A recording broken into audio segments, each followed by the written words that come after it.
Assalamualaikum warahmatullahi wabarakatuh. Alhamdulillahirrahmanirrahim. Wassalatu wassalamu ala asrafil anbiya'il mursalin wa ala alihi washabihi ajma'in amma ba'du. Kaum muslim rahimakumullah, semoga Allah senantiasa merahmati kita dan keluarga kita di mana saja kita berada. Amin ya rabbal alamin. Kaum muslim rahimakumullah, di dalam Al-Quran Allah banyak mengangkat kisah para nabi dan rasul yang tentu saja ini agar kita mengambil keteladanan daripada mereka. Bagaimana selayaknya hidup di kaum bumi ini, bagaimana cara kita beragama, berkeluarga, bermasyarakat dan seterusnya, agar tertata kehidupan yang baik di dunia sementara ataupun di akhirat yang selama-lamanya. Dan bagaimana kita orang yang hidup di akhir zaman ini, penuh dengan kemajuan, kemodernan dan teknologi yang maju berkembang pesat, tapi punya keyakinan sebagaimana keyakinan para nabi dan rasul kepada Allah Subhanahu wa taala. Artinya, bagaimana kita orang yang hidup di akhir zaman tapi punya keyakinan sebagaimana orang di awal zaman. Dan satu di antara kisah itu adalah kisah Nabiullah Ibrahim alaihissalam sebagaimana Allah menceritakan dalam surah Al-Baqarah ayat 285.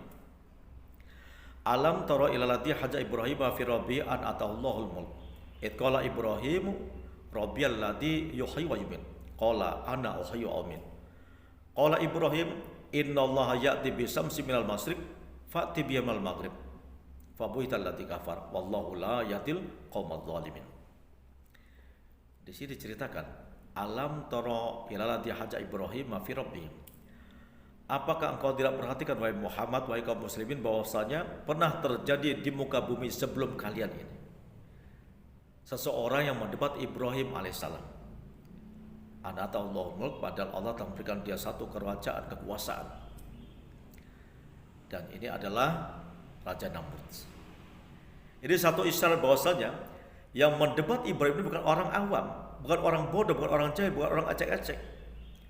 Tapi yang mendebat Ibrahim adalah seorang penguasa yang diktator, lagi kejam. Dialah Raja Namrud. Seorang raja menguasai ilmu filsafat, matematika, ketatanegaraan. Dia bangun kerajaan-kerajaan yang mewah, gedung-gedung yang baik, gedung-gedung yang mewah. Dia bangun jalan, dia tata kota, dia bangun jembatan. Dia pun menguasai ilmu astronomi, kapan terjadinya gerhana matahari, gerhana bulan, dan seterusnya. Tapi pada puncak ketinggian ilmunya itu bukan timbul kesadaran bahwasanya dirinya adalah hamba Allah yang lemah. Bahkan dia menolak dakwah Ibrahim alaihissalam dengan berbagai macam cara. Dia tidak meyakini adanya Tuhan. Dia bahkan mengajak pada rakyatnya untuk menyembah bintang, bulan, matahari. Dan dia rancang sebuah patung yang besar, patung-patung. Lalu dia sembah juga, mengajarnya menyembah daripada patung itu. Dan kemudian pada kedoliman yang lain, dia mencintai ibu kandungnya tidak selayaknya bagaimana seorang anak mencintai ibunya. Tapi dia mencintai ibunya sebagaimana seorang pria, seorang laki-laki mencintai kekasihnya. Lalu dia nikahi ibu kandungnya ini sendiri. Naudzubillah min dzalik. Ini kezaliman ketika seorang anak menikahi ibu kandungnya sendiri. Ini kezaliman. Dan pada puncaknya justru dia mengaku dirinya sebagai Tuhannya orang Babylon. Nah, setelah kemudian perkara itu bermula. Ketika Raja Namrud di hari tertentu, bulan tertentu mengajak keluarganya, rakyatnya untuk menyembah patung yang dia buat di sebuah gedung yang besar. Lalu setelah mengadakan penyembahan ritual itu, karena seorang kepala negara adalah kepala ritual, kepala keruhanian juga ketika itu. Dan setelah mengadakan penyembahan pada patung-patung itu, kemudian mereka keluar untuk berpesta di luar gedung itu. Ibrahim mengambil kesempatan ini. Lalu dia buat pola. Dia masuk dalam gedung, dia bawa kampak, lalu dia hancurkan patung-patung yang kecil-kecil sampai yang tanggung-tanggung. Lalu dia tinggalkan kampak itu, dia kalungkan di sebuah patung yang besar. Di lehernya dikalungkan kampak itu. Supaya terkesan patung besar itulah yang melakukannya. Lalu Ibrahim keluar lagi. Lalu kemudian dalam pada itu kemudian petugas gedung datang untuk membersihkan gedung itu, merapikan lagi karena baru saja ada ritual di situ.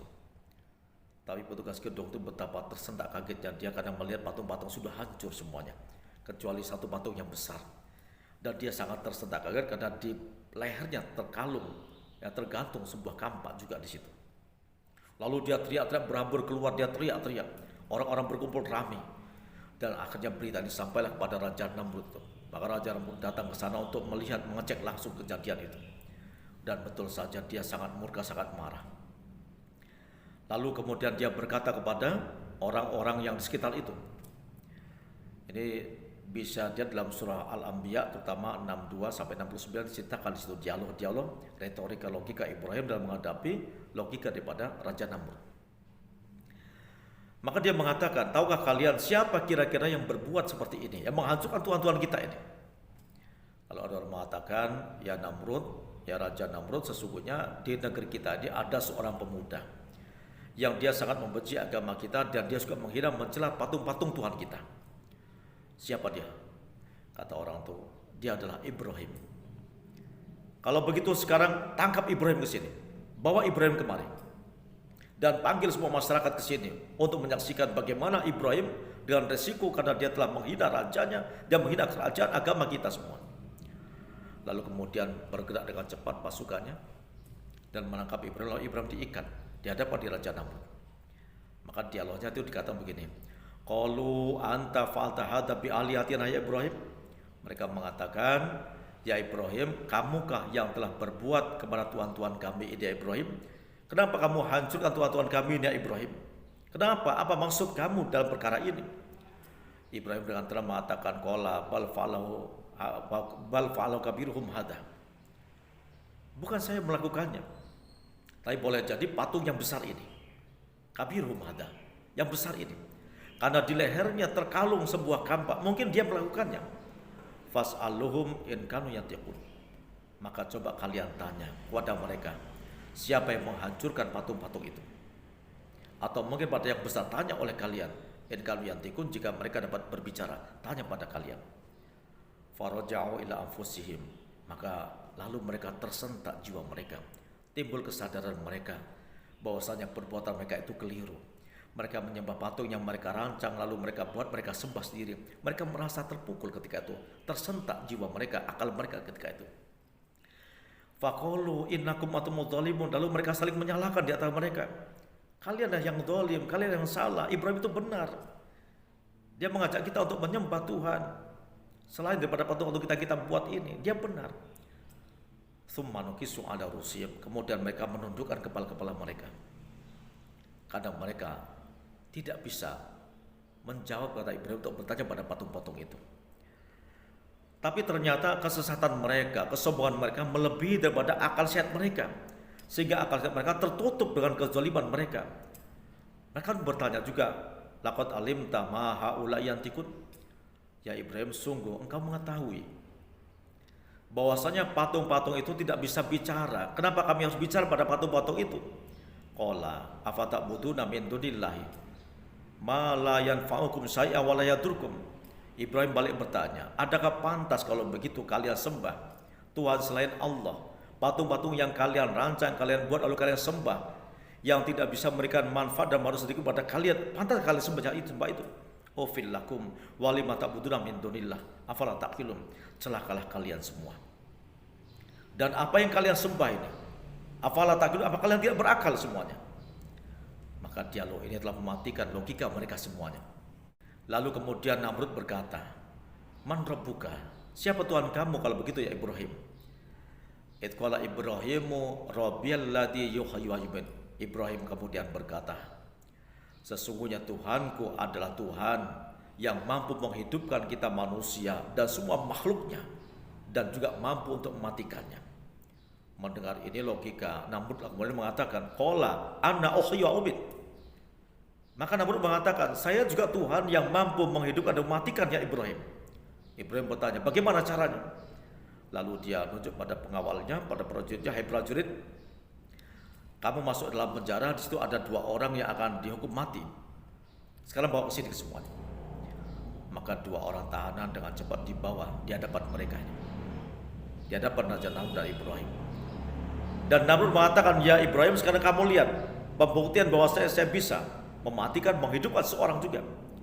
Lalu diperintahkan prajurit untuk membawa di hadapan dia seorang tahanan yang akan dihukum mati tadi. Didudukkan di jongkokan di situ, dan kemudian dibungkukkan di situ. Lalu dengan kejam dan dolimnya, Namrud kemudian mencabut pedangnya, lalu kemudian ditebasnya daripada leher seorang tahanan tadi, dan kepalanya terpisah, darah berkucuran, badannya menggelepar dan kemudian mati. Lalu kemudian kepada yang seorang, hai prajurit, sekarang lepaskan ikatannya, lepaskan rantainya itu, kemudian bebaskan dia. Hai fulan, kamu kembali pada keluarga kamu. Namrud mengatakan, lihat Ibrahim, saya sudah mematikan, saya menghidupkan, saya pun mampu berbuat seperti itu. Berarti saya ini pun Tuhan. Qala Ibrahimu, innallaha ya'ti bisamsi minal masyriq fati biha minal maghrib. Lalu Ibrahim mengatakan pada logika yang lain, kalau engkau betul-betul Tuhan, sesungguhnya Allah Tuhan, gua ada Tuhan yang menerbitkan matahari dari sebelah timur dan menenggelamkan di sebelah barat. Dan kalau engkau seorang Tuhan juga, sekarang kamu rubah, terbitkan matahari daripada sebelah barat.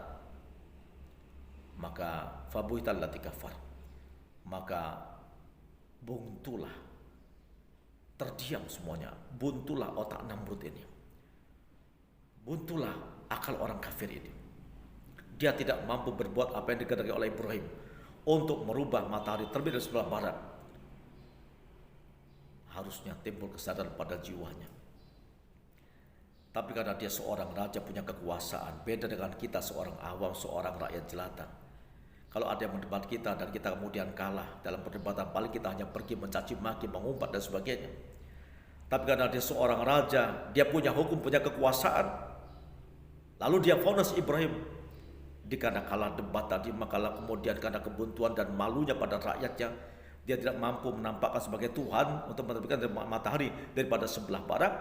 Lalu dia vonis daripada Ibrahim, harikuhu wansuru aliyatakum in kuntum fa'ilin.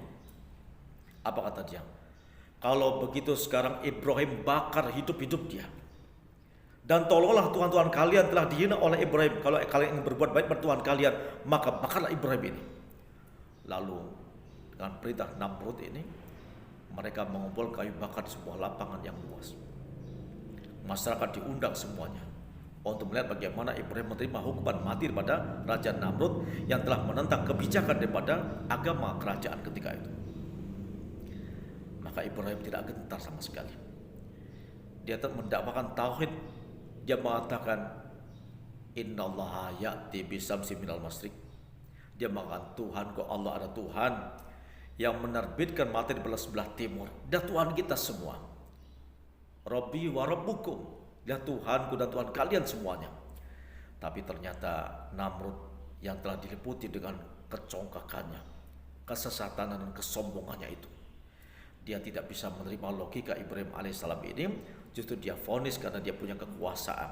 Maka penguasa dengan kekuasaannya, dia telah menghukum orang yang benar.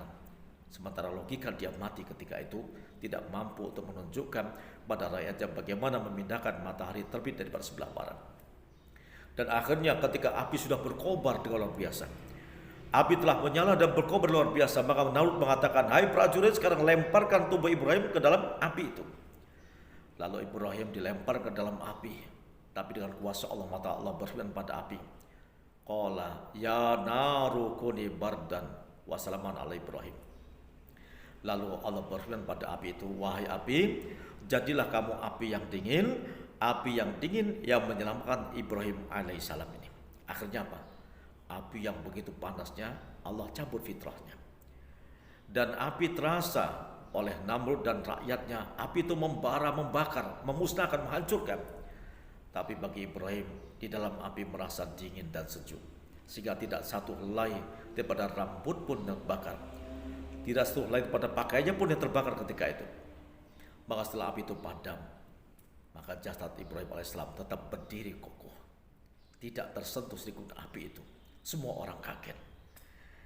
Disinilah Allah telah menolong seorang kekasihnya Ibrahim alaihissalam. Ini satu kisah bagaimana retorika, logika Ibrahim alaihissalam telah matikan logika kepada Namrud.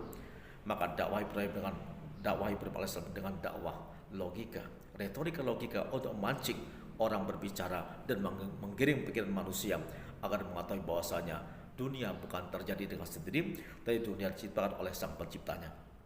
Maka kemudian satu kisah pada kisah yang lain, ternyata Namrud seorang raja yang dolim, raja yang diktator, yang mengaku diri sebagai Tuhan. Ternyata Allah matikan Namrud dengan kehinaannya, hanya dengan seekor nyamuk yang dimasukkan ke dalam rongga hidungnya, lalu masuk dalam rongga kepalanya, dan kemudian Namrud membenturkan kepalanya sehingga pecah di sebuah dinding, lalu kemudian tergeletak mati dengan kehinaannya.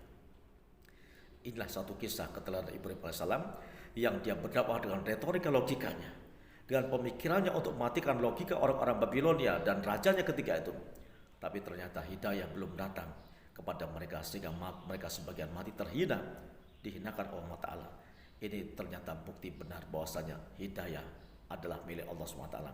Nabi dan Rasul dan kita semua hanya berusaha menyampaikan kebenaran agama, tapi yang punya hati untuk berikan hidayah pada hati manusia hanya Allah Subhanahu wa taala. Maka semoga Allah Ta'ala senantiasa akan menambah pengetahuan kita, menambah hidayah dalam ilmu kita semuanya, dan meridhoi amal kita, dan semoga Allah SWT mengampuni segala macam kesalahan kita dan keluarga kita semuanya. Dan semoga kaum muslimin rahimakumullah, mari kita ambil etior belajar ini untuk menjadikan kita bagaimana lebih tunduk patuh pada Allah Subhanahu wa taala. Wassalamualaikum warahmatullahi wabarakatuh.